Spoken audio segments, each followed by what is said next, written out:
Hello everyone, welcome to a really short review. Today we have a look at the Ugreen USB-C multifunction card reader, which I bought for my iPad Pro. I just came back from vacation and I had one big problem to back up my files.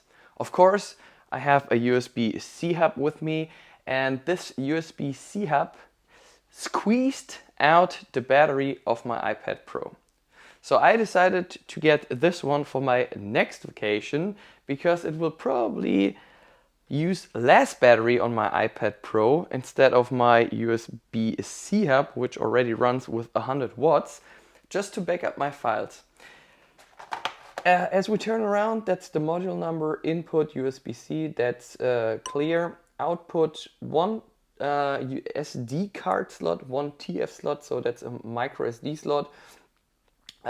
It's compatible with the following systems: Windows, Mac OS, Android and Linux. Here are the dimensions, and it's available for around about 13 to 15 bucks. Link is listed in the video description. So let's have a look inside. So that's included a short user guide, how it works. I think you don't need that for this device. Build quality is quite good, to be honest. And I bought it with a cable because I didn't want to have a USB-C hub on my iPad like this. Micro SD and SD from all sides. The cable is around about 15 to 20 centimeters long. Now we have a look on how fast we can transfer files from an SD card or micro SD card onto our iPad. That's my iPad Pro 2018. I have connected the Ugreen USB-C card reader to it.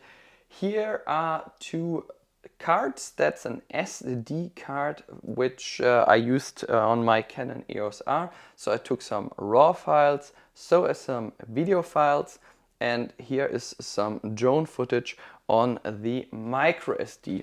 First of all, let's have a look at the Canon EOS R, and you can connect both at the same time. Once you have inserted these two memory cards into the USB-C card reader, there are two folders popping up. That's the one from my Canon EOS R, which I used to take some RAW files. They're around about 30 megabytes in file size. Let's copy some of them, like this. Hit more, copy. Now I go onto the memory of my iPad. I create a new folder. And here sometimes the app is a little bit slow. Now it has created two folders, and that's because I tapped on create new folder twice. And sometimes if you have copied a lot of files into the memory, then sometimes it takes a little while to create a new folder.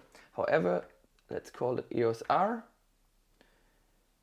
Tap on it a little bit longer, and it will probably take for 18 objects 15 to 20 seconds. There we are. Here are all the files from my Canon EOS R. That's a RAW file, which I now would be able to edit in Adobe Lightroom Mobile straight on my iPad, which is pretty cool on the go. Here's some drone footage. That's the beautiful city of Chania in Greece. Let's take two files. This one or three files, copy them, iPad. Let's use this folder. Now, as you can see, it sometimes takes a little while, so take your time. So, the raw photos from the drone have around about 25 megabytes as well. Here's a video file which I took with the DJI Mini 2. It works pretty fast as expected. So a really cool tool for your next vacation if you don't want to carry your big MacBook with you. Nice and easy to back up all the files, put them onto the memory of your iPad. You can edit them straight away, share them with your friends, and maybe back up them afterwards using one of these SSDs. Thanks for watching. The link is listed in the video description below. If you have any further questions, please make also sure to leave a comment below. All the best. Ciao.